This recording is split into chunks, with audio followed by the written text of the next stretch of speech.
today we have a 2002 Lexus Is300 and we are going to be installing the Drift HQ angle kit adapters, and hopefully I can be as descriptive as can be.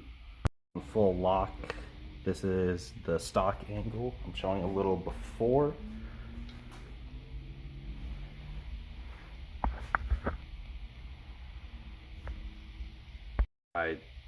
Lower ball joint in the vise, and we need to cut it right here. So that's what I'm going to be doing right now.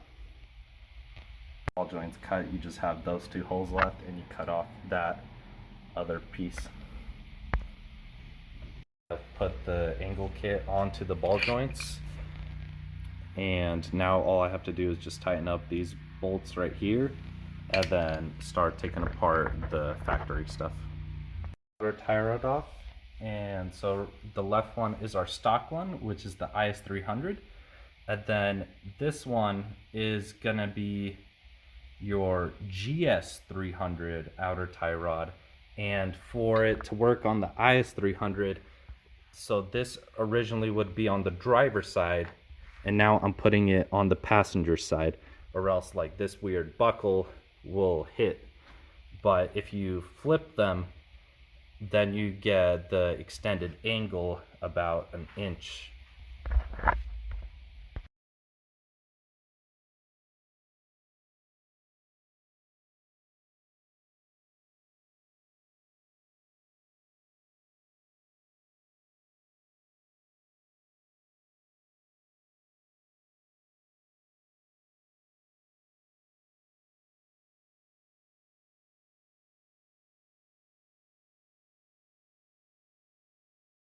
That lower ball joint is 91 foot-pounds, and then that outer tie rod is going to be 40 foot-pounds, and then the two 18mm bolts are 83 foot-pounds, and then we're all done. And then you could just do an alignment, but it's considerably way more angle.